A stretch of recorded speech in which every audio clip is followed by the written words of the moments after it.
Hey, Austin, can we sign out with the if you want to sing out? Like, can you put that in post? No? All right. Shut up. If you want to be free, be free. There's no go. camera on Austin. And if you want to be. Nah, man, I don't think I ever felt it. Like, I don't think my voice got any deeper. At a certain point in time, it just... It just got raspier. You went 10 years old with that voice, dude. Yeah, it was crazy. Yeah. In fact, I was a baby and I was like, hey, Ma. Hey, Ma. Hey, Ma. Meatloaf. All right, ready? Welcome back to the WatchTower podcast episode. 31. You know, it's 31. going. It's episode 30. It's going. I'm your host.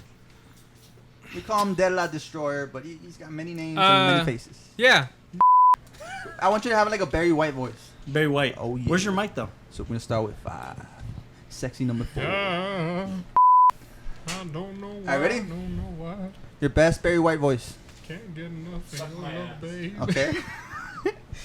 That's the new single. Don't say the law's feeling a little spicy right now, so don't give him Barry White, because then He's he'll going to get get turned very on. spicy once he sees my rating. 5. No, slow-mo, baby. Slow it down, baby. Slow it down, baby. Oh. Give me that sexy 4.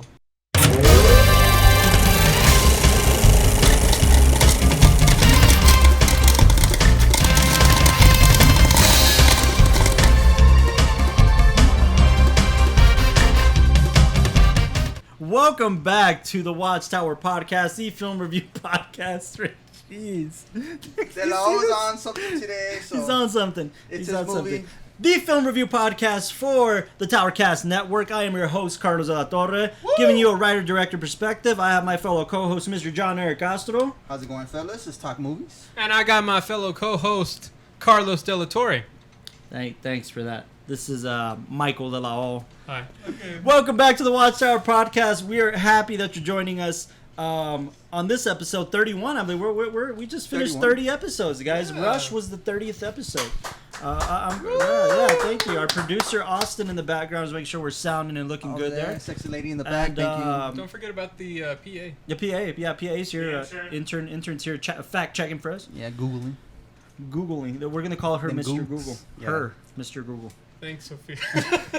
So talk about this movie. Let's talk Pick about of the this day. movie. We got Mr. Michael DeLao's pick today. 1971, Hal Ashby's Harold and Maude. PG. PG. We discovered, which is interesting. If you've seen the film, it's PG rating. We just discovered that right before But you rolling. said that because it's from back then. Is it because back then? I think they were more It's- forgiving back then with You think so? the MPAA, right? I thought they were less forgiving. Exactly. Because That's mine. Because It depends, right? I feel like we're in an era where they've even had like debates, like at what range can like even like PG-13 films, like how much can they allow? Yeah. Because there was that movie that came out, The Internship with Robert De Niro. No, it was The Internship. Oh with, yeah. Seth Vince Rogen. Vaughn. Oh yeah, Vince Vaughn. Vince Vaughn and Owen Wilson. Yeah, the The Google thing. And that was one, pretty they good. went to a strip club, and like in the PG-13 version, they show tits. Yeah, and I saw like that, it started a whole debate of like in PG-13 are you more okay with PG-13's film Well, having nudity or violence? it's That's what I was that's gonna say. the thing, There's no nudity yeah. on this one. Well, right? that's the thing is like Not enough. there's a couple things to consider. Like the big reason we're like, how is this PG is for two reasons. It's the whole blood suicidal kind of aspect of things, and that there are more than implied sexual relations, right, with everything, but they don't show any of it. So if you think about it, those are the only things that it's kind of covering. So I can kind of see how, like, it's because the reason I think back then they were more forgiving is because this was 71. 69 is the summer of love. It's hippie era. Sexuality is not as taboo. And even I talk about this all the time with Sandra, with my wife, when we talk about Mexican cinema and as foreign cinema as a whole, but Mexican cinema specifically, they don't make a big deal about sex or nudity. To them it's art. To them they don't obsess like Americans do. Mexicans? Yeah, Mexicans. Even the news that they'll show. Yeah, it's not like here with the blur. So they don't think like Americans, where it's like, you know, everybody says like Americans are Protestants in public and atheists in private or whatever. Like I've heard that.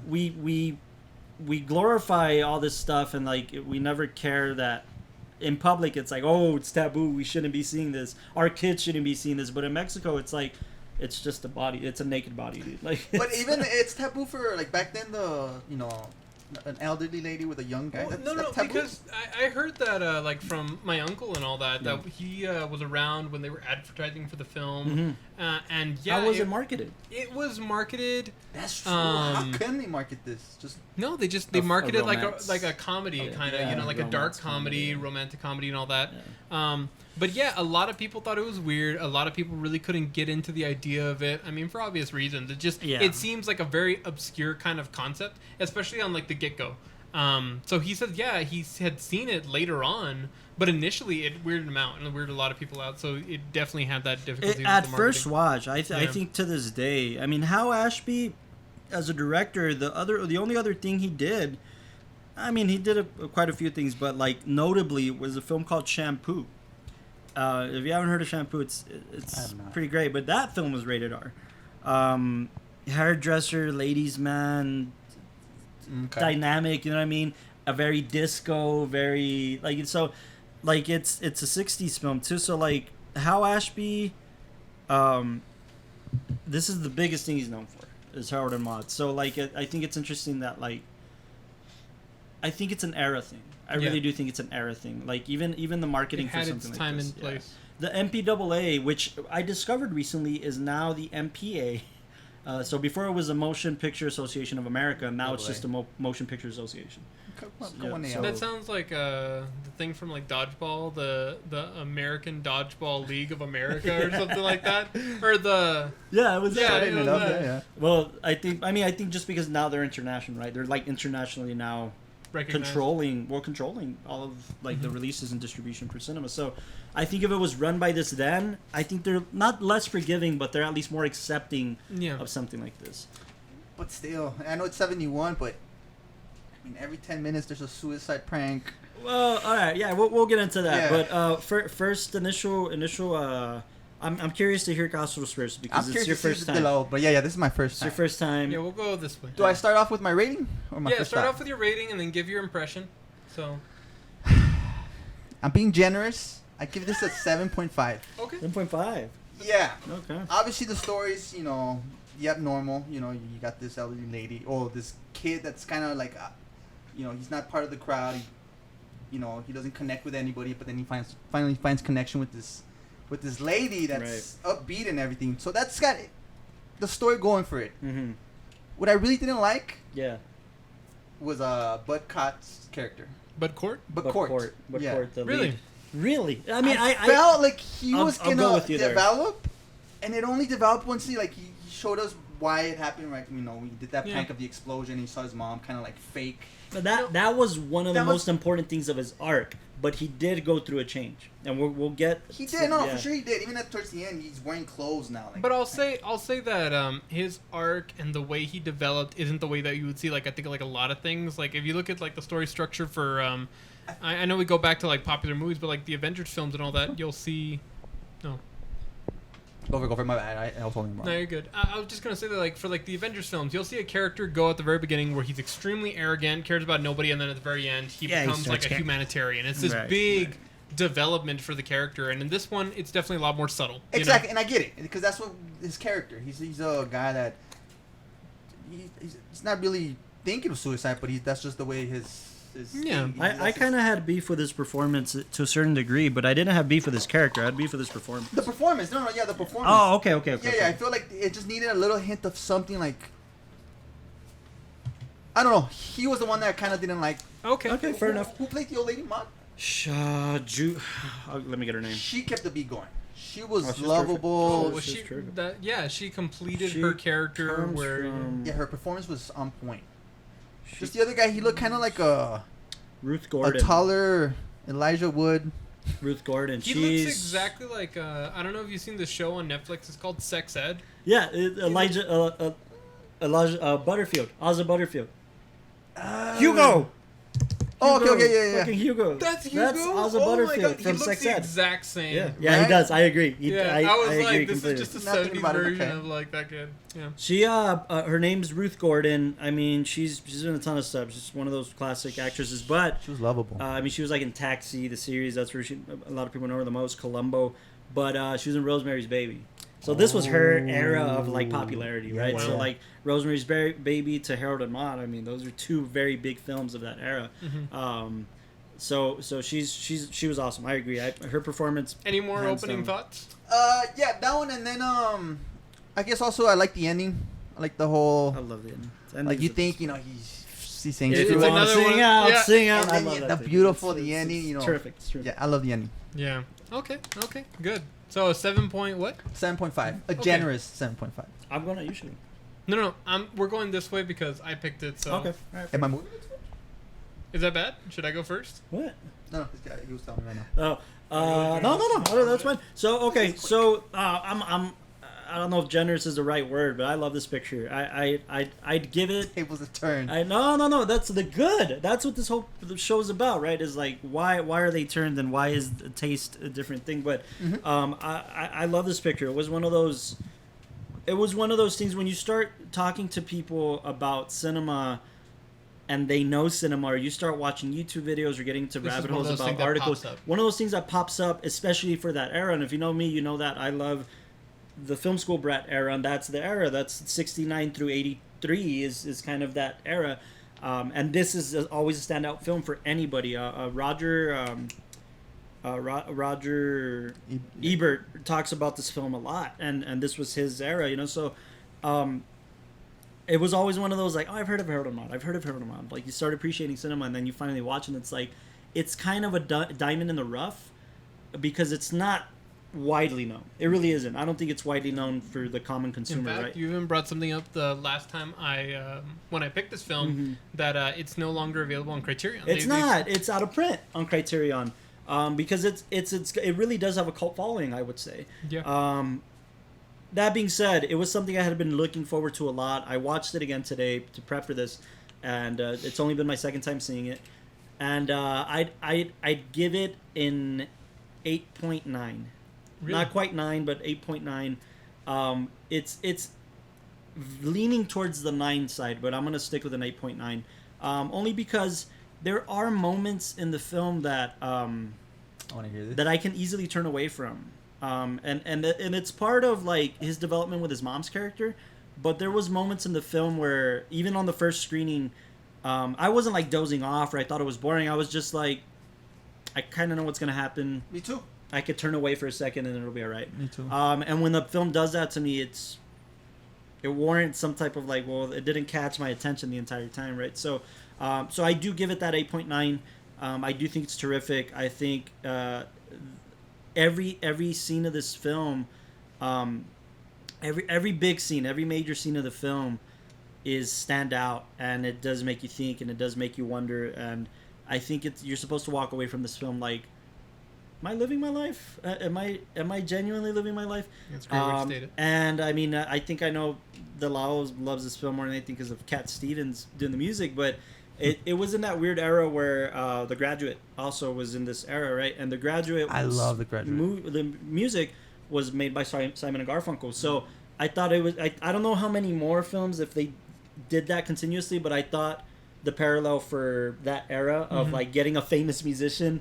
Hey, can you do the entire soundtrack for this film? Elton John did it for a couple films. Stevie Wonder did it for a couple films. So like, Cat Stevens did the music for this entire thing, and I loved what he did. The theme song played in the opening of the film, and we just get general ambulances.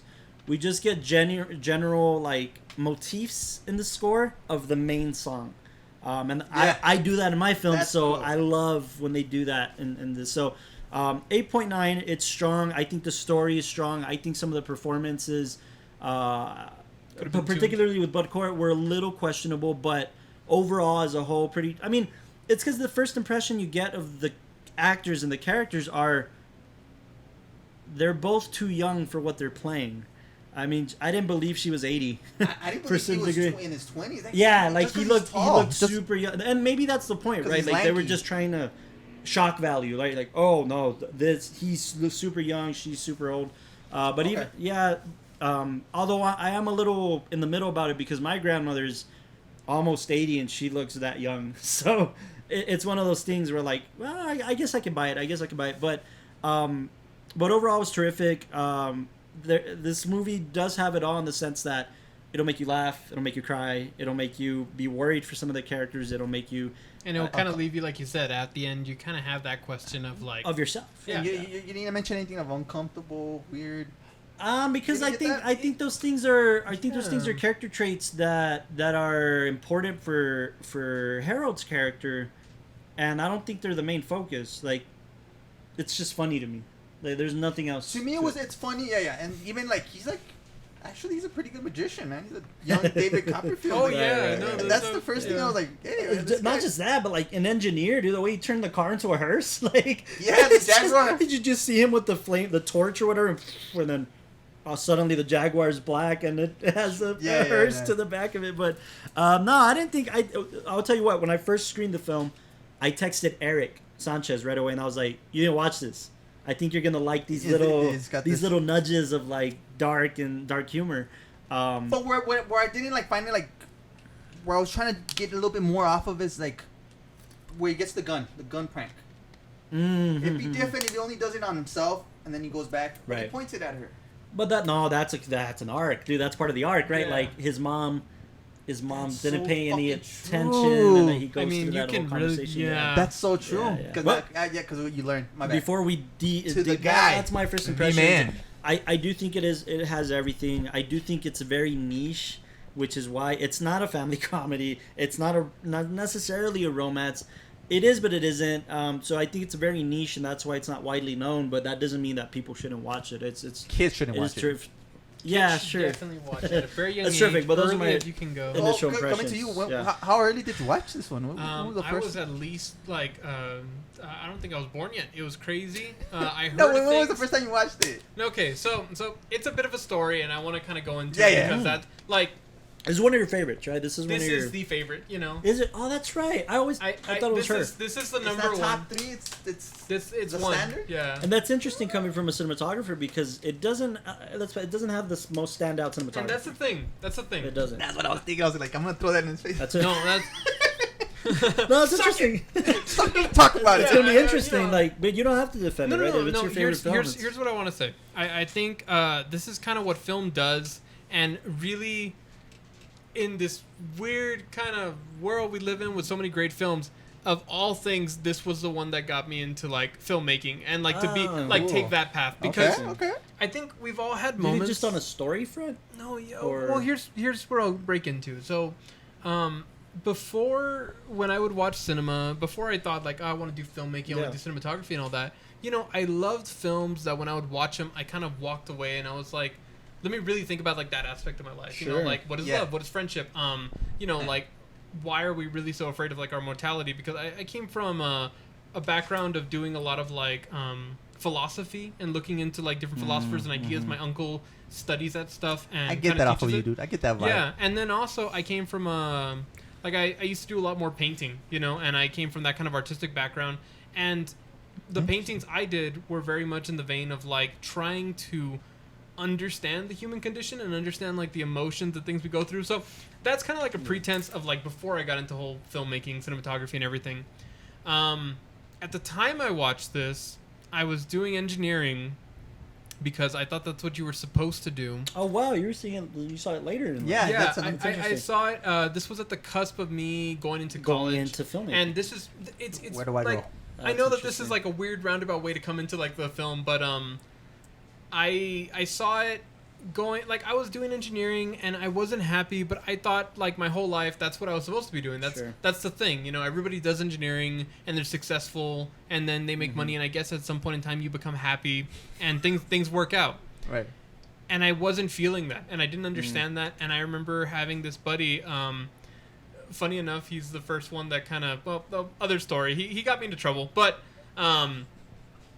he in a like shed. Let's sidetrack. in a shed. Let's in talk a about shed. that. I'm not gonna bring up that side because you know I don't want to be canceled. But No, yeah, because your mom actually watches this show. yeah, so- yeah. Thanks, mom. Anyway, he took me into a shed one day and he told me the facts of I life. remember this story. Yeah. Anyway, so shed guy. You got off easy. Shed bro. guy, Mr. Shed. Yeah, Mr. Shed. Shout out to Oscar Gomez if he's still out there. You would have been a changed man today. Yeah, no. But he told me, like, we were talking films and talking different things that like inspired us, and he mentioned this film, and he was like, dude, you really got to watch this. Like, this will kind of like, it's so like you can like think and it just takes you somewhere. No, it does. I don't know what else took him somewhere, but no. So I watched this, and it was crazy because like the film, I guess like other films, make you question different aspects of your life, but this one questions that whole thing of like, what's kind of the point of all this? Why are we living? It's the point of living to satisfy your family? Is it to do something patriotic? Is it to fight for the freedom of others? Like, what's the kind of point? That whole scene with the uncle is terrific. Yeah. So this one really made me kind of like think about that, and I was like, I'm not happy here. And if let's say the world ended tomorrow, and I had to like just have my whole life behind me, that was all I kind of got, like, would that be enough? And after that, I kind of decided like, I have two questions. Yeah. On the not even on the just on the personal front, would this replace something as your favorite film, or do you feel like as a filmmaker and like a cinema lover, like you started developing your palette after you saw this film? No, well, here's the thing, because I think my favorite film before this was actually Fantastic Mr. Fox. Oh, and that's right. I never understood why, and then that's where kind of like cinematography and that whole aesthetic came into play. But this one, it was the fact that I was so moved by this film, and I mean, for the sentimentality of like, I'm not gonna say that this is like supposed to be the best film. It obviously didn't win like an Oscar or any kind of, like, big prestige. It was it did what I think film did to all of us at one point in time, where then now we're like, no, this is what I want to be doing. We all had that film that's like, no, this is why I'm here. And that was this film for me. So I'll be honest, for the podcast, I've always been very leery of like, when do I bring this in? Because we've been talking about this one for a long time to bring it on the podcast. I'll take this time to apologize for my 7.5. No. You monster of a human being. No, you'll get your jollies back when we do Cable Guy. Honestly, dude, that's gonna be rough. Rating wise, I'll put this at the 10 because this is your first 10. This is the film that got me into film. That's true. I can't. This is the first 10. I can't say that there's something like bad about this film, because at the end of the day, like, if let's say the whole point of film and filmmaking is to cause a feeling in somebody else, this is the first one that hit. Oh, that's interesting. So the whole cinematography, I think, goes out the window because it was just the way that you took it that first time you saw it. I'd say well, from the cinematography front. Hold on. No, but that's beautiful. Wait. Though, that first one was... I'm going to look in the camera here, and I'm going to make Austin, this is the timestamp you have to do. I want text on the screen. We're going to teach Castro how to say cinematography, because it's been 2 episodes, and people are going to start commenting about cinematography. Yeah, he throws an F somewhere. Cinematography. All right, here we go. Ready? Cinematography. Gefilte fish. Gefilte fish. I want to say it in Spanish for some reason. Cinematography. Yeah. Cinematography. I learned that in Spanish class. Cinematography. No photography, just cinematography. Cinematography. Cinematography. Hey, there we go. The first 10 and the first cinema photography. Yeah. I'm gonna cinematography. Cinematography. Okay. Good. Right. So, anyways, back to the 10. Yeah, back to the 10. I'm gonna say it like that. I'll finish off by Jesus. Good. I'll finish off by saying this. A big reason why it also stays at the 10 because again, it's one of those stories that it has a lot of message to it. Sure. But it's also really entertaining. Like, I mean, it's a really fun film to kind of go through. Sure, for a lot of people, they might find it kind of odd and obscure and off-putting and all that. But it's really funny to see how they're, like you said, it's kind of got everything. It's got those moments that are going to make you cry, those moments that are going to make you laugh, those moments that are going to make you kind of like, I don't know, ponder and all that. And you could say, oh, the cinematography, well, there wasn't nothing that really stood out. But if you think of the cinematography it holds a 1970s aesthetic. Yeah. I mean, it was capturing a moment in time. Yeah, just the way Rush kind of tried to capture it. Yeah, I don't know. Like, for everything that it did... You see the difference now, right? You see the difference now? For everything that it did do, I think it did well. I think you could argue that the cinematography didn't stand out, but it had those moments, like, when it pulled away from, like, the flowers, but it also pulled away from, like, the graves, and how Harold kind of saw everything as like, I just want to be one and the same. I'm gonna argue that those are directorial traits. I'm gonna argue that those were. I mean, I don't know that they stood out in the cinematography. I think the juxtaposition of color and light in this film. I could be wrong. I didn't really deep dive on the directing front with Hal, but I think those were Hal Ashby. And if they weren't, he's a bad director. I mean, like, I do think those are more directorial traits, like. Almost like if you see a match cut. Yeah. I mean, usually a match cut is the director's idea, right? Usually a match cut is, you know, typically we don't see that on the cinematographer, but a cinematographer will come in and say, well, I'm going to light this way, or we should light it this way, so that when that camera passes through here, or we stay static, or we do this long zoom out. Where, like, I didn't catch any of that. I don't know. I didn't feel like there was... I'll say that they caught it, but not for a very, like, bold scene, but they would catch it for scenes like... the composition for him being in like the doctor's office and that creating this kind of like box. You know what it reminded me of? Not super hyper active, but like Clockwork Orange. The cinematography in Clockwork Orange. Oh, yeah. Like when but it's very much in that age. Yeah, right? Maybe it's an age thing, but it reminded me of stuff like that. But no, I agree with you. I think that it has its. I think this is one of the first times we talk about a film that. It's not a filmmaker's film, and for some reason, everybody who loves cinema loves it. I wouldn't throw this in the category of it's a filmmaker's film. Filmmaker can tear this apart and look at every single aspect of directing and writing and lighting. But it is like anyone who appreciates cinema knows that this is a good film. Yeah. Like, period. And I'll be honest, most of the points that I want to talk about are like the kind of metaphors and how I thought that they really came out in such a profound method. More than I want to talk about like cinematography, you know? Right. Yeah, no, I agree. I think the best thing this has going for it is the script, if I'm being honest. Yeah. And the direction. This film was written by Colin Higgins. Colin Higgins is known for films like 9 to 5, Foul Play, Silver Streak. Not that Silver Streak, the old Silver Streak. As I know you were already thinking of the Martin Lawrence one. Harold and Maude. So they're very niche filmmakers. Him and Hal only made like 9 films in their entire career. Well, I want you to deep dive into one of your big metaphors to this film that really stood out. Which one? Yeah. Which one was it? Like, which one? Like, what was it? It's the purpose of life, and it's this idea. Huh? Okay. Go for it. No. It's this idea of the purpose of life and how there's so many people who think that they have it figured out, and like. It talks about all the major ones that I think in an American society we see. Yeah. We see people who think that the purpose of life is sacrificing for country, the patriotism, the politics. We have those people like his uncle that said, and almost all of it is being exposed. Almost all of it, Harold's character is being exposed to. Yeah. Right? He's being exposed to the uncle character. He's being exposed to the mom character. He's being exposed to different women who all have various types of professions that they're pretty successful in to be his wife. But if you notice, even the girls that are being interviewed, by the mom, they're not at the top of the top tier of their profession. I don't know. I thought it was interesting that they're secretaries. They're political science majors, like a paralegal. They're not the lawyer. They're not an actress. So like. But because when you're a wife, you can do that and be a wife, right? Like now, obviously, the role of women have evolved, and you could be a professional, and you could be the president of a company or president of the United States, and it makes sense, right? But then it was like housewife. Like I'm interviewing a housewife for my. Yeah, but then also, did you notice that like even though he didn't play too much of a like large role in like talking with the characters, when they were having that montage that after he admits to his mom like this is who I'm marrying, like they showed the mom's reaction, they showed the uncle's reaction, they showed the therapist, and they showed the priest.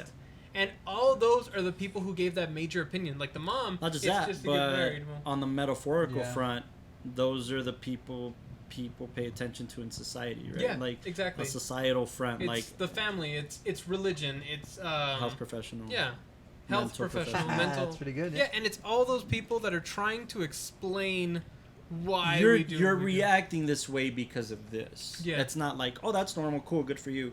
It's you're reacting this way. The authority figure with the uncle, like I normally, what do you say? He's like, I normally don't shame away from marriage. I think marriage is a great thing. But, this isn't normal. Yeah. That's the exact words. This isn't a normal occurrence. I love the joke that the psychiatrist says, like, oh, well, Freud explains that normally we have, like, this... for our mom? Like, our sexual attraction to our mother. But what I don't understand about you is you're attracted to your grandmother, and it's just like... There's an actual thing there, like, the Oedipus Syndrome or complex is where men typically... Somebody described it this funny, and that's always stuck in my brain. Is like men want to fuck their mother and kill their fathers. That's how men on the sexual front, like, we grow up wanting to marry a woman like our mom. I regret the last 10 seconds of my life. I never want to hear that. No, but that's an actual psychological thing. Like the Oedipus complex. I could have gone through life without that. All I know is you took psychology in college. How did you know? Well, maybe I just kind of you just blocked that out. Tuned it out. No, but that's the joke with the therapist is like. You don't want to have sex with your mother. You want to have sex with your grandmother. You're taking this a step further, dude. Like that doesn't make sense. Yeah. But everybody's trying to explain, like, what's the point of living and why do you live? And even, though it's not super explicit, you also see that Maude thought that the point of living was to kind of live for others, to fight protest and all that. I don't know. No. I'd argue against that. I'd argue that Harold always knew, Harold always knew kind of like, I don't know what I want to be yet. I don't know what I'm going to fight for yet. I think it's this because I have this whole childhood thing going on. But Maude was more on like, I argue that Maude was like, I want to be happy and I'm going to do what makes me happy. No, but don't you remember the parts where when she talked about like her life before she was doing protests and she would run out and it was like, and I forgot what scene it was, but there was like a little hint that she got taken to like concentration camps and all that kind of stuff. No, she definitely talks about the, especially. But it's this idea of like, before she used to be a fighter, she used to go out and that was like. Now she's more fighting for herself. Yeah, and that was like the point of life that before she thought like, I'm going to go out there. This philanthropy. Yeah, almost. And be fighting for all them. Well, I took that as probably like a. Like she knew something. That's what kind of told me like something's gonna happen with her. She either has a disease or that's why she's going to the full. Well, I think Harold and Maude is probably one of the main films because filmmakers and film lovers see this film. I think that's where we get it from now. I think this is the one that set up the whole. Oh, she's not gonna give a shit because she knows her life is coming to an end. Exactly. Or not that she knows her life is coming to an end. She wants her life to come to an end at a certain point. Yeah, because she even mentioned like at the very beginning. Like 80. She's like 75 is too early. Yeah, that's 85. You're basically counting time at this point. 80 is the sweet spot. That was a bit old. And it was the 80th birthday, sure enough, when she did that. But I think that's where we get it from. Because De La calls this De La Torre in the film. So when I'm watching a film and I'm like, I know what they're gonna do. I know that her life's gonna end. I hate when that happens. I didn't feel that in this one, and I think this film set that up for other films. Like I think this is where that. Because when she brings up like, oh, like I took the pill this morning, and it's like that breaks your heart. You're like, yeah, and then what? Oh, when it's like, oh, will you marry me and all this kind of stuff, and then it's like, oh, sweetie, like I took the pill this morning, like the I just took the pill tablets, or something like that. Yeah. I just took the tablets. And then, No, she says, which is a beautiful line in the film, what a beautiful farewell. There we go. That's what it was. His eyes widen. Exactly. Farewell. Where are you going? And then you get that final birthday, and then she says, I took the tablets 3 hours ago. I have till midnight. That sinks your stomach. I mean, I like what the reaction. What is it that she says?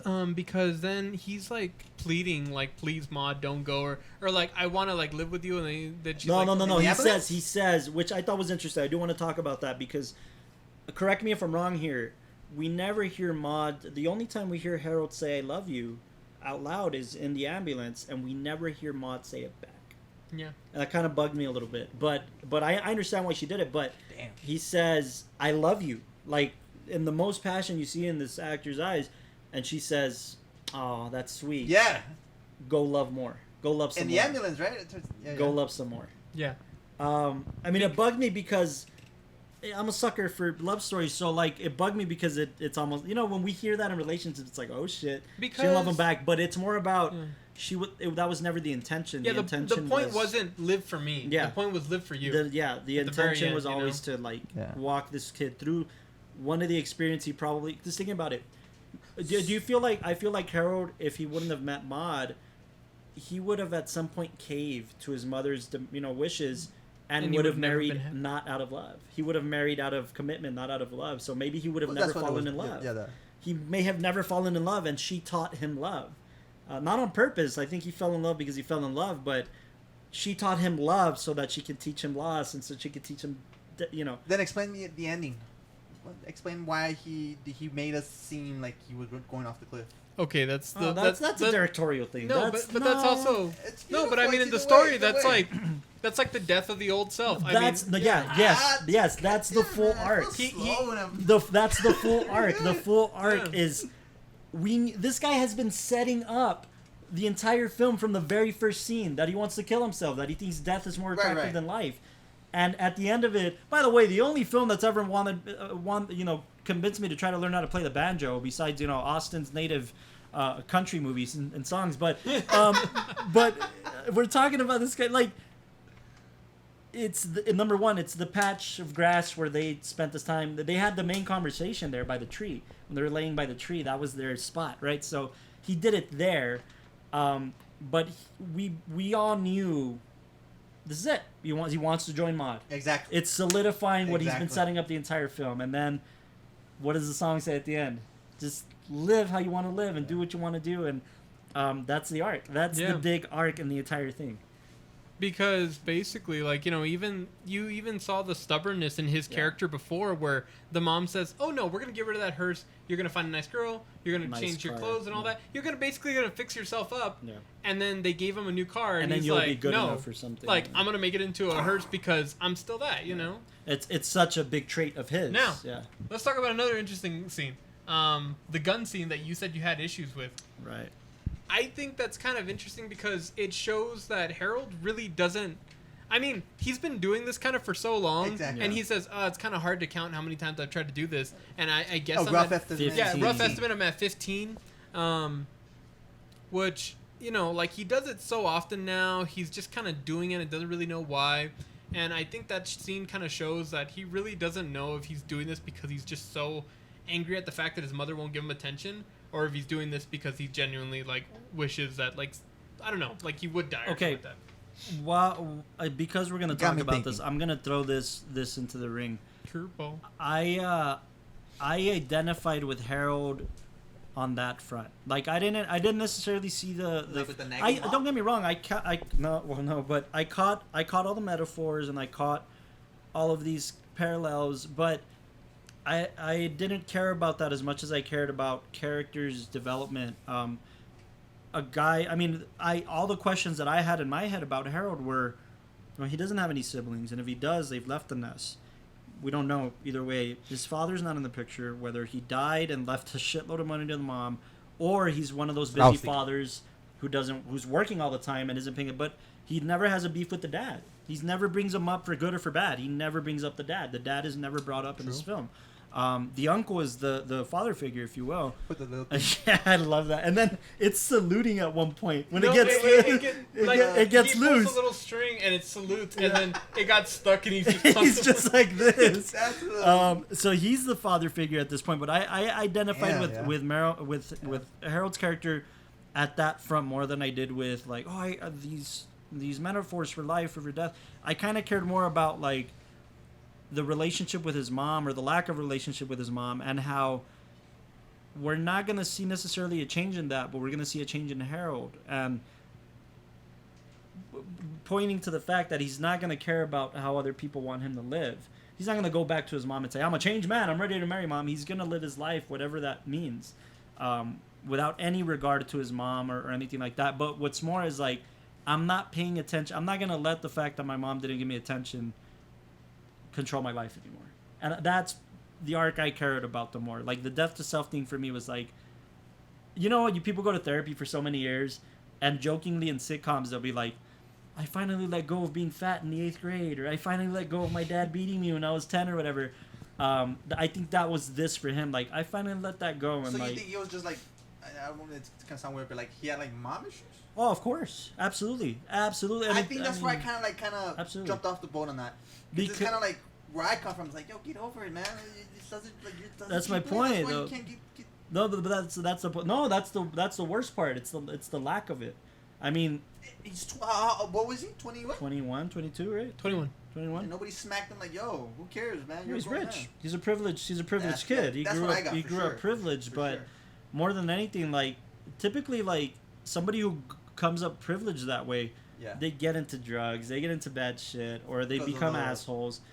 He's not an asshole. He's just like he's not. He doesn't have any sense of direction of his life. So I just wanted to bring that up in this conversation because that scene with the mom is super pivotal.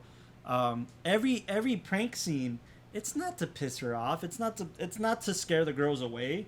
It's definitely to scare the girls away. No. It's to add to the fact that like I'm not ready because I need your attention before I need theirs. You know, I need your attention before I need a wife. I get it. Yeah. Because what example does he have of a figure, a motherly or a woman figure in his life, other than the one that lacked? You know, so I don't know.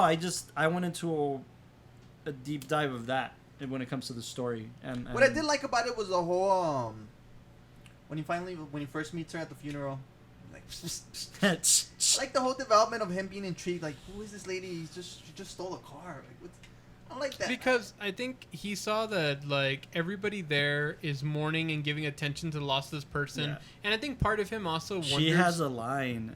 Maude has a line that says, "I don't understand. They're walking out of the funeral home." By the way, some of these inserts were interesting.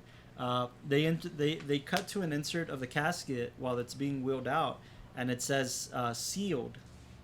Or something like that, like high seal or silver seal, or like just to imply that nothing's getting in or out of this thing. I don't know. I thought it was questionable, but Maude has a line where she says, "I'll never understand this epidemic of black. Like I'll never understand this craze of black, because everybody's wearing black to funerals and she's not. Oh, okay. You know, like that. She's the opposite. She's Isn't wearing it the whole thing about like dead dead flowers? Like the same thing with she like says dead it at the flowers. flower field, like. What do you say? Like, why would they bring dead flowers to a funeral? Like, oh yeah. No, but she says it about color. Why would they bring black? Why would they bring dry flowers to? I forget the line, but I saw it yesterday. I saw it today. But anyways, that's the whole thing with like, if you think about it, that's why it's not. I mean, it is a love story because if he falls in love, if you really think about it. That's in a love story. That's what would be defined as a meet cute. That is not a meet cute, right? Like if you think about it, it's not a meet cute. It's not. They lock eyes or they come to each other and hey, well, what are you doing? Yeah, because there's almost like this. What are you doing here? Like I know why I'm here. It makes me wonder. And again, I love the film, but it makes me wonder if this film would have worked out without any sexual connotation to it, without any sexual or love connotation. But that's the point of the film, right? Is like young, old. It wasn't. I don't know what version I watched, but no. But they do fall in love. You know what I mean? And they do go through that. But like that's what I'm saying. I wonder if it needed it. I wonder if like it could have just been they were friends and that's it. No. You need to have that. So? Yeah, just to make that uncomfortable. At least to feel something. I think it's this whole idea that I'd rather them feel something than nothing. I wouldn't have felt nothing. I would have still felt the connection. Because I would have. He goes through all these different modes of trying to find purpose, be it through religion, military psychology, and all that kind of stuff. Right. And then if you leave it as they fall in love at the end, then for a while, like you can get obscured in the idea that the whole purpose is just to find love. But like it goes into like the whole purpose could have just been her, but by her dying, the purpose had to be live for yourself. Don't live for No, I get what you're saying. I think it's just. It could have been done with or without it, but a lot of things I agree. I think it could have, but I think what it's trying to do is just show the factors of life, right? And one of the factors of life is love, and she taught him how to love too. Yeah. Right. If you think about it, so I think it was needed. Yeah, but you were bringing up the gun scene with the mom for a reason. Yeah. No, I just felt like it was one of those things where he had been so kind of like he had been doing this for so long that at the point it was like I felt like he was like, I'm angry at her, but then realized like that's not what I'm angry with, and I'm just angry at the situation, and that's why he just kind of like flops. And then, but then give me your side of the story of the mom. What do you think? What was going on there?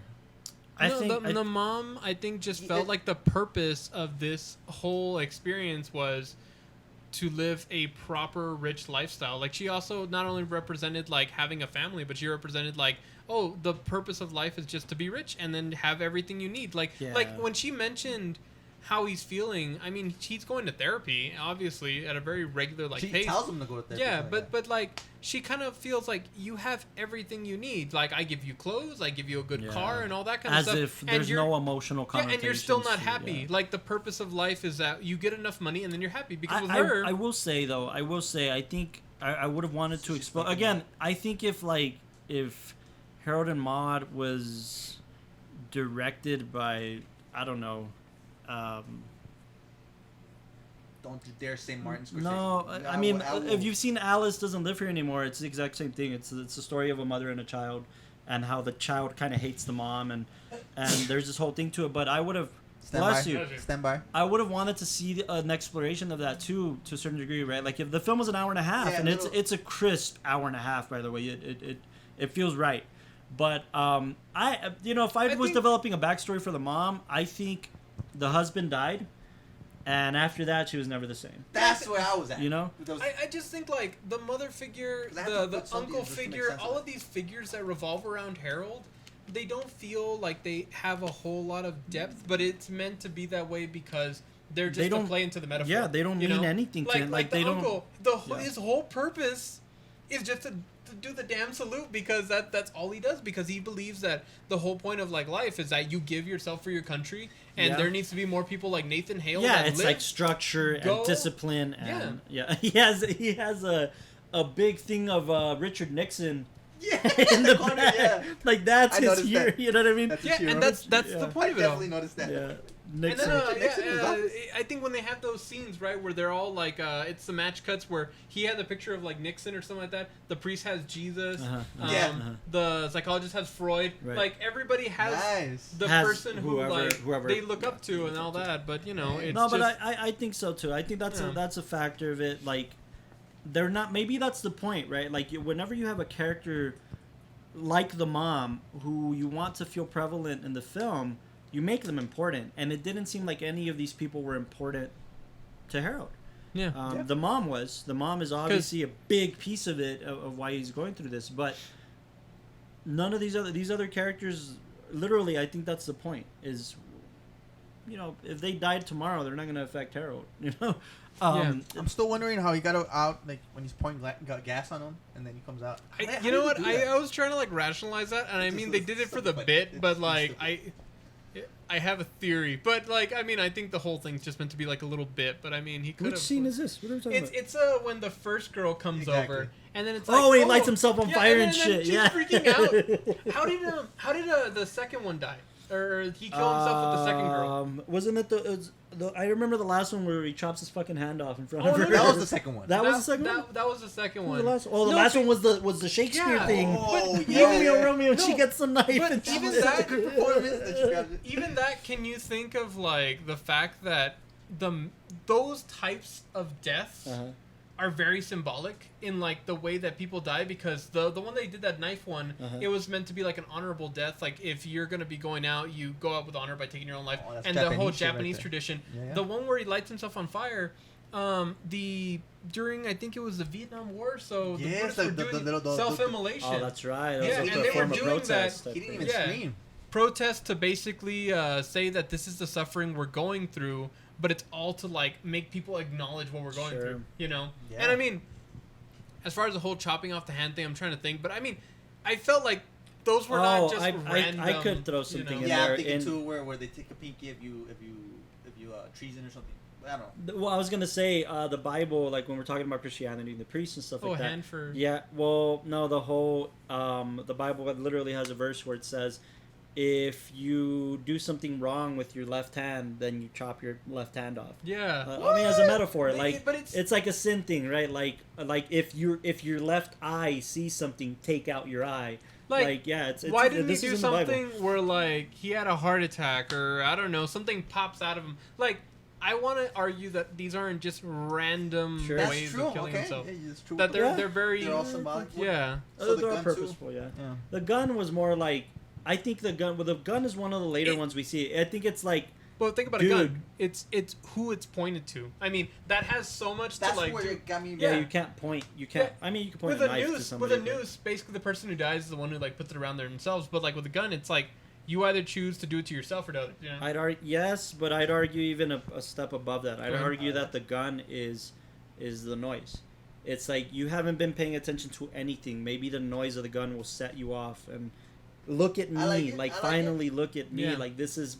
My last attempt. This isn't hanging. This is gonna be a bang. This is a bang. End with a bang, and like, if the bang doesn't catch your attention, nothing will. I like it. You know. I really like the joke in that whole scene where, at first she's like, "Oh, I got to fill out the survey for you," and it's like, and she's filling out for him. Yeah, and then at first she's like, "Oh yeah, like oh well yeah, you would agree with that, Harold." And then like at a certain point, it's like, "Do you wake up with back pain?" I certainly do. And then she's like signing it off. I don't know. I love that joke. I think that's totally. No, I love the whole thing where she's like, there's a question where she's like. Do you something? They ask her something political, and he's like, "Well, I question this question," and then she just writes that answer down. Yeah. You know what scenes make me laugh so hard when they're transporting the tree. That whole sequence with the cop. Oh my gosh, dude! I couldn't. I lost it. That's like a couple of funny ones. Yeah. No, again, it makes as you a laugh, comedy. Yeah, it's really fun. Pretty terrific on that front. You know. Like I said, I think Hal Ashby would have been a little more successful as a director if he would have explored more of these themes. But maybe I didn't research if it bombed or not, but it certainly wasn't popular.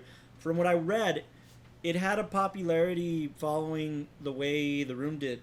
Oddly enough, like it played in certain theaters for like 4 years in a row, just almost like a traveling circus type thing. Like let's take it to different cities and see how people do with it. But I think Hal Ashby is a good director. I think he would have done something good. I get for being in a 1970 movie, it's a heavy topic. Yeah, it's it's because that's the thing, man. That's what impacts me about this film and any film that came out. Not any film, but certain films that came out after 1969. 1969 was such an important year for cinema, for pop culture. It was like I said, the summer of love. This was the summer where Woodstock happened. This was the summer when the Beatles broke up. This was the summer where Easy Rider came out and changed the fucking game. Scores, dog, yeah. It changed the game in cinema. It allowed filmmakers to be filmmakers in the studio system. Not only did it do that, but it did have. I mean, if you've seen Easy Rider, it's like they fucking do coke and pills, and there's this whole whirlwind of a world of these characters. They go to Europe and shit. So it's like there's a lot of nudity in it. There's a lot of sex, drugs, and rock and roll in it. That movie changed the game. So I think for something like 1971 PG, this is a pretty heavy topic, but that's where cinema started changing. Yeah, you know. So cool. I really like that this film fits in that era of that 69 to 83 kind of era. I really appreciate that about this film. Like, it is heavy, and I think it's shock value when we first, like, the first time we ever watched is like, oh yeah, when he's walking, that whole scene, that opening. Yeah. Even then, you know what it reminded me of? Back to the Future. The opening of Back to the Future. It's got to be inspired. It's got to be from there, right? It's got to be from there. Absolutely. And I was interested to see what you would think about when you and I were making Town Square Tale. We were very keen on we don't want to reveal his face until it's time. Yeah. And I don't know, they wanted to do that for this. We didn't see Harold's face. We just saw the features. We just saw the rich home, the suit he was wearing. Yeah. We didn't see his face until maybe 2 minutes in? Mm-hmm. Yeah, and when you see it, it's just supposed to be him hung. Yeah. So I thought that was interesting. And don't you guys feel like Harold's character, maybe it was definitely a costume design, hair and makeup thing. He's a corpse. Yeah. He's pale. He doesn't have color in his face. He doesn't have color in. And he's always well dressed, like in a suit. He's always well dressed in a suit. Like, I know you don't go out to the sun, but yeah, that's definitely makeup. Like, that's white. Yeah, no, but that's the point, right? Like he's a corpse. He's a corpse. I definitely noticed that. and he didn't. But Maude was the complete opposite. She had pink, rosy cheeks and character in her hair and the braid that she wears and the color in her clothing. It's the weird stuff that she collects. I think Maude's character is the metaphor. Well, okay, if we're talking about the whole sexual, if there's like any tension there. Yeah. What was with that wood thing? Oh, I was talking to Ash about that yesterday because we were watching it. Well, you know, and, that's the first. Yeah, no, I want to say that. Right. That's the first thing that you think. I wanted to say it's the beginning of like a rebirth, but it's difficult, you know, like. Because he grunts at the beginning of that. Tries. Yeah, he's grunting and trying to push himself through. So I want to think it's like the beginning, but it's still difficult. So yeah, it's difficult. Yeah. Because of all things for it to be shaped as, and for all actions for him to do. Yeah. Like the first time I saw it, it was like, what are you doing? Like but it was just it threw me off. Like there has to be something. That's at least my theory as it stands right now. What did you think when you saw that? I was Delatorre. I know. I think it was definitely the camera angle. So there's definitely it's a rebirth. There's a rebirth front, but our minds are in the gutter in this age of era, dude. Like we automatically think it's gonna be a sexual thing because that's true. But I think it's that. Good insert. I think it's that. But you know what? I think Maude's house is my favorite room in the entire film. What like is it? Just the long bus? Trailer. I think it's a trailer. No, or is it a train? A train cart? Yeah, I think it's like a train cart. Yeah. Don't you love the? I don't know why. I think it's funny when she shoots out birdseed that it's the most like aggressive looking. Just throw it. And then like the scene where they're smoking out of the hookah. Like everything that it's almost like I'm a collector, right? So like it fascinates me when like you're 80 and all of the collecting you've done has a point. And like he asks her like, "What's that doing there? What is that about?" "Oh, that's my umbrella." And she has it like on a theme, like on a that weird smell thing. Yeah. But the umbrella where she was like, "I used to use it as my defense for like rallies and stuff. I used to be so like." I think that's also a thing too with the set design in her house was like the collection of her lives, which I found pretty fascinating. For some reason, after they have sex, he's blowing bubbles.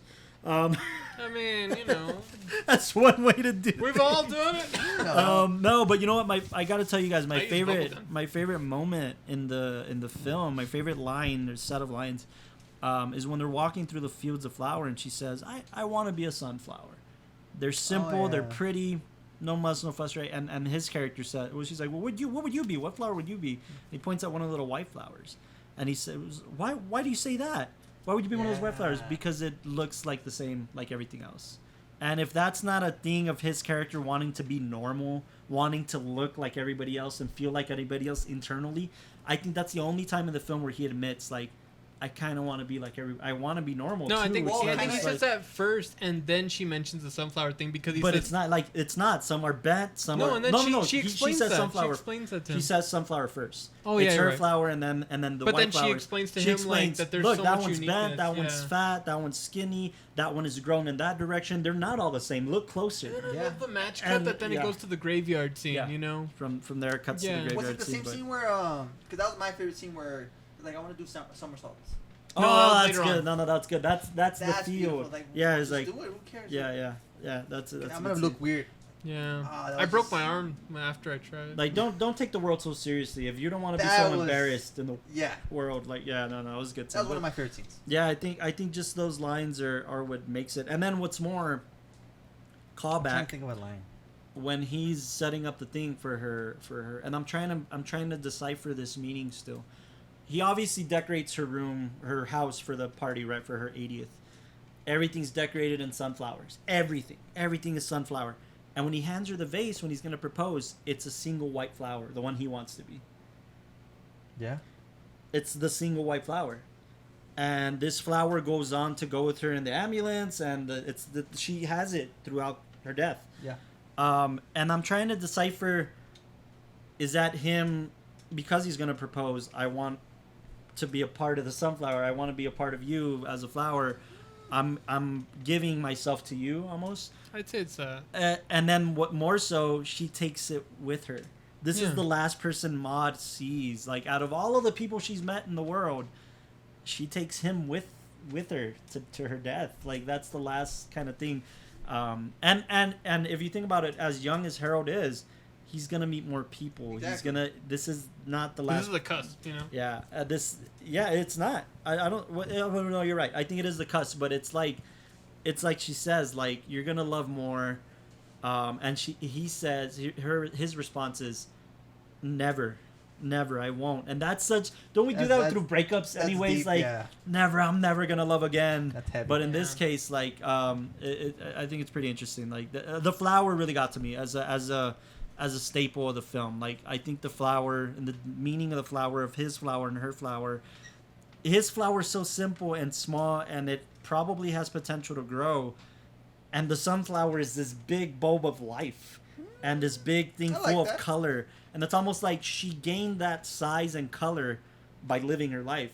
And maybe he too will be a sunflower one day, you know. But I just thought there was so much meaning behind that. I really love that back and forth. Yeah, that's good bullshitting. Bullshitting. End of the day, it's just, this was definitely such a great film at the time I saw it, and like that chapter of my life that's still going on and all that. That like, it's the number one. You know, like it did for me what I think it's done for other people and what other people have had with different films. And I feel because you just watched it. It wasn't the lighting. Yeah, you didn't know how you took it. Because then after that, like, you know, you refine your palette, and then but another thing, like, that's what I mean. I watched this at the beginning of the pandemic. Oddly enough, that was the first time I saw it, 2 years ago or whatever, and then I rewatched it today. But watching it a second time, I realized that yes, it's super metaphorical and super analytical if you go there, but they won't go over your head. Nothing in this movie will go over your head. No. Yeah, and then at the end of the day, it's just like a lovely film. You know, it's just. Yeah. I also I don't know, maybe even for the nostalgic kind of reasons, I grew up with the films like the original Pink Panther series and sure. like what's his name? Peter Sellers. Peter Sellers. Yeah, that, and then the original like Willy Wonka's and some of those kind of like those. So this also just kind of fell into like, it had the aesthetic of the films I grew up with, but with like messages that connected with me at that time. So that was cool. A big thing. I mean, it's weird how film does that. I don't know. It has to do that. That's the point. Like, we've reiterated it time and time again. The whole point of cinema is to make you feel something, whatever that is. See, now this makes me regret not watching it with you guys. Yeah. Because I didn't see all this stuff, you know. Well, I mean, it took a while. Because I remember the first time I watched it, I didn't have all these like thoughts. I just kind of like sat for a while. I'm like, what the hell happened? And you know, it's just like, it's one of those films. Like I said, it's not. I love you, and I'm sorry. It's not in my top 10, not in my top 15, maybe even. All right, we get it. No, it's probably not in my top 15. But I'm extremely glad that I finally saw this film. There's bucket list films that I've watched. I was telling Dalal the other day, like, I was watching Cleo from 5 to 7, which is this amazing Agnes Varda film, and I'm like, I'm so happy I finally saw some Agnes Varda stuff. And then I saw a Godard film, and I was so disappointed. Jean-Luc Godard, the master of French New Wave cinema, and then which one? It was It was that bad that you don't even remember the title? I didn't even finish it, dude. God. I couldn't. I mean, he's a weird director to begin with. He's very experimental, but it's called. I know her. I know her from somewhere, or something like that. It's got a very abstract name. But I was telling Dalal, like, you have these bucket list films that you hear in the filmosphere, if you will. You have to watch this, or you have to watch this. Harold and Maude is one of them. I'm very glad that I watched it. I'm extremely glad that I saw this film. With Harry Met Sally, oh my gosh. I'm going to probably pick that one for the podcast at some point. Yeah. Have you seen it? No, it's just I remember that's kind of the movies that you got to watch that one. You got to watch that one. When Harry Met Sally. I've been bugging Austin so long to watch that film. I might pick it another occasion, but I'm so happy that this became a bucket list film that was like, yeah, I'm going to be recommending this to people. Yeah. This was good. I'll be honest, this is actually one of the films that I'd say that even though I'm like, I'm getting more into that heavy film appreciation, and you and me are starting to develop that kind of more niche where we know that the films that we like aren't the mainstream ones that go out to everybody. I'd say... No, you belong. If you and Austin aren't in this podcast, dude, it's so shifted to pretentious douchebags who just love cinema. I think my last pick before this was like At Eternity's Gate. Yeah. I like that one. Who the fuck wants to watch that? Nobody wants to watch At Trinity's Gate. Yeah, wants to watch William Dafoe frolic for 5 minutes and eat dirt. Like, just throw color at canvas. No, but this is one that I definitely would push people to watch because I don't know, there's something really nice about it. You don't have to be a genre junk to like. Yeah, it's funny. It's a everything. funny film. It's one thing that I really did like about this film is that, it goes into a topic that's not really talked about. It's suicide. Yeah, dating your Grant. Yeah. So I really like how real it was. And final thoughts, gentlemen, on Harold and Maude. Anything that. Well, that's one of my final thoughts. Is I like how, they talk about issues that people don't really want to hear, and that's kind of like one of those. Yeah. I'm gonna say I always ask this question at the end of the episode. Did your rating change? Yeah. After this discussion, would you for sure bump it up? I mean, you can't. You're out. Get out. It's a 7.3 now. I hate this film. If we could do that, we've never done that. I would do that for this film. I would too. I think I'll go up to a 9. I'll bump I'm it up very to happy to leave it at a 9. Right. I'll bump it up at 8. At 8. At 8. A firm 9. Firm 9. You get a firm. You don't get a flat 9. You get a firm 9. Wow. You get a Plump firm 9. Plump, juice. firm, juicy Oh, 9. we didn't ask. Gastro, question of the day. What's the question? What's the good word question of the day? Who would you play and why? Also, Maude. Put a wig on me. Bonus question. Who's the more difficult character to play? The mom. No. You know what? I think Maude would be the more difficult one. And the most desirable. And most desirable because Budcourt. Harold was just too subtle. No, but like anybody could do that. You think so?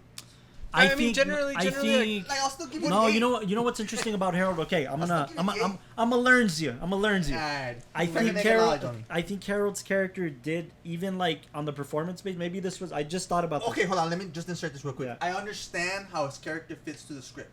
No. Yes, no. But what I'm saying on the performance front, after we just had this conversation and we reiterated the whole fact that he's a corpse. His emotion does not come into play until he starts becoming human. Okay, I'm gonna this is kind of like an insight. Yeah. I felt like, because this happened, it's not here, but with somebody else, where it was a director telling, like a director decision, where it happened with us, where it was like, ooh, that was a mistake. just felt that like the emotionless, the lifelessness of like Harold. The director told act as a corpse as you can, which I think was like, nah, because he wasn't like Edward Scissorhands either. You know what I mean? I don't know. That way. In the beginning, maybe, but I feel like the lifelessness was catered to that. And then, I mean, he did develop a little how much more human? How much more human can you get than crying and telling somebody I love you? And we even see color in his cheeks at that point. That's just the little spurt. This wasn't enough. I needed more. That's fair. A hint, I needed more. That's fair. But for sure, Maude is that character in the film that just keeps that beat going. She's lovable, and then she's got. I also thought it kind of goes to show. I've heard, and you can disagree or agree, but I've heard that when you do a scene that involves crying, it's not so much that you need to show a person like really tearing up. There's just you need to be able to like express that emotion how it's seen in the film. And like with Maude, when she starts crying and tearing up over thinking of her past, like. It's such a subtle but really solid scene, and she didn't really need to. That's a good call right there. Yeah.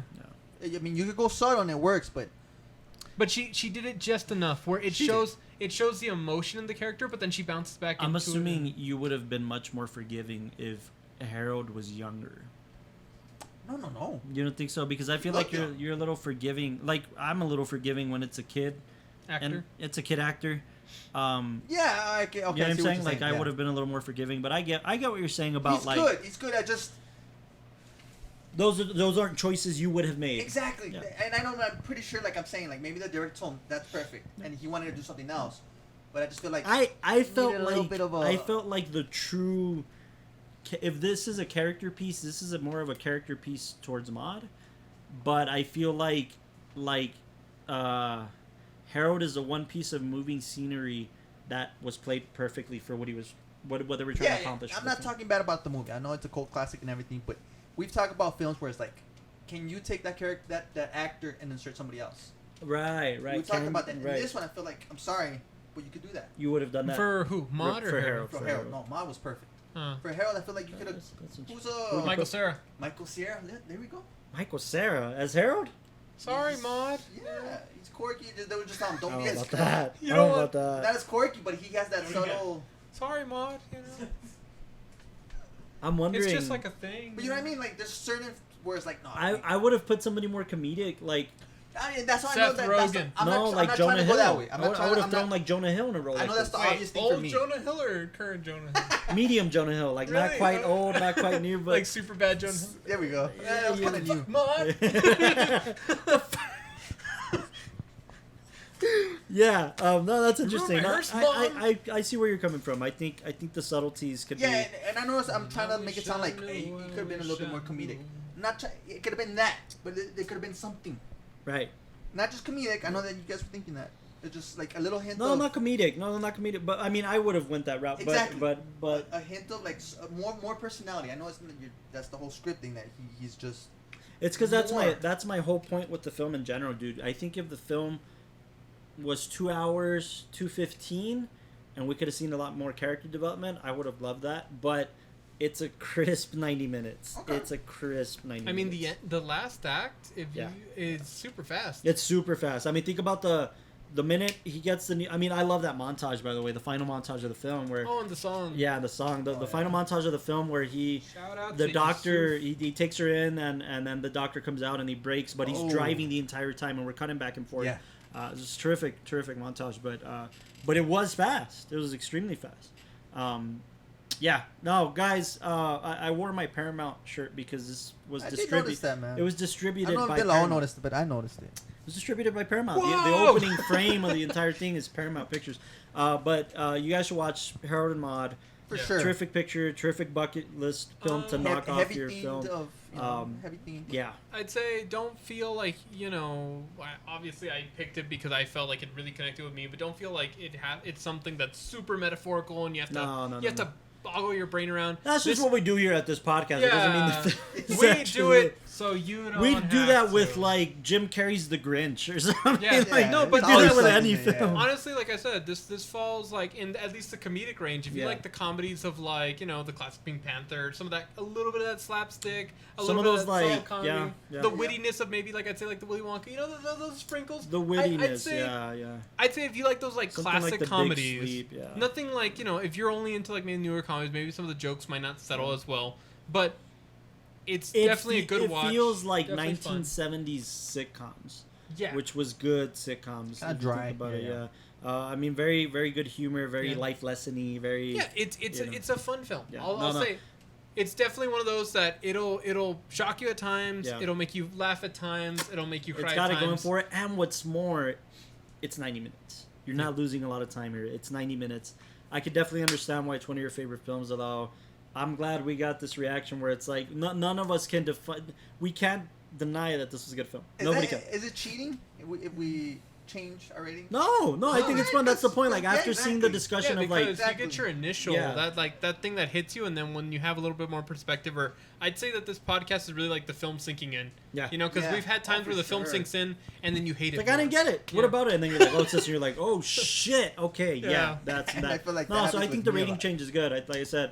It went up for me. Also, fun fact: Bud Cort is in one of my favorite Wes Anderson films. Oh, really? It's called The Life Aquatica with Steve Zissou. Yeah, he plays I think he's like the lawyer or something like that. But he pops in, and I could totally see Wes Anderson loving this movie. Yeah. Oh yeah. Wes talks about all kinds of classic cinema. So yeah. Fun fact in that same regard, Hal Ashby, the director, and Cat Stevens, the one who wrote the music, Yusuf, they both make cameos in the film. Where? Both of them make cameos. Cat Stevens plays one of the mourners next to Maude, that stands right next to Maude the first time we ever see her. That's nice. They give him like a profile and everything. Like we see him. Yeah. Really? Cat Stevens. Hal Ashby, it's such a weird thing. I have a feeling it was a behind the scenes clip and then they cut it in and then they cut it out when they're at the carnival and they're like looking at the train. That scene. The dude in the middle of both of them is fucking Hal Ashby. It's the director. Wow. That's him. And then they cut from that. It maybe lasts 5 seconds just to reveal that they're standing there. And then some random bystander, just the director of the film, is there. Then they cut to him being out of the pit. It's just them two.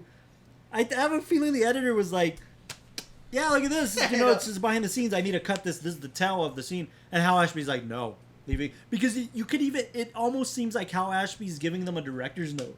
Yeah. That's how it feels. Like, it's interesting. But anyways, Hal Ashby, Cat Stevens both make cameos in the film. So. Well, I'm glad you guys liked the film. Yeah, this was honestly, I had the most hesitation like suggesting this film because I can see why. It's my number one, but it's my number one for much different reasons than anything else. No, but it's the hesitation that all of us have on bringing a film to the podcast. No, of but like, this is the number I don't one. want somebody to tear this one for me. It's true.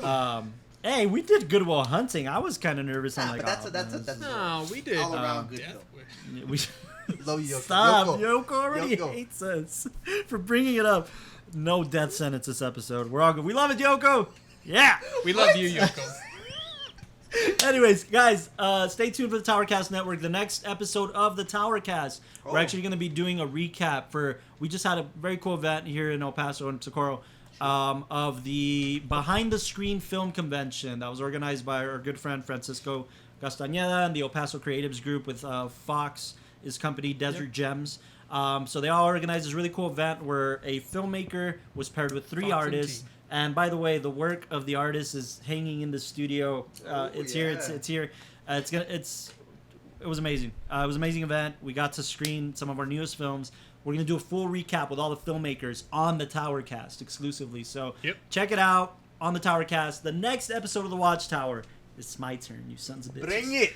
We're going to do something a little different. Yeah, we're going to do a little different. I suggested to the guys that for my next pick, we do the Before Trilogy by Richard Linklater, starring Ethan Hawke and Julie Delpy. Hell yeah. And it's 3 films, but they really are just one big film. I think, and I want to see what people think. We couldn't just do Before Sunrise. It would have felt incomplete. We couldn't just do Before Midnight. We have to do it as a trilogy, I think. So we're gonna do a trilogy. I don't know if that's gonna make the episode longer or shorter, but we'll see. That's the next pick for the WatchTower podcast. Is the Before Trilogy. We just did Harold and Maude. Go check it out. Yes. I hope you checked it out before you saw the episode. Otherwise, spoilers. I hear it's a great film. Yeah.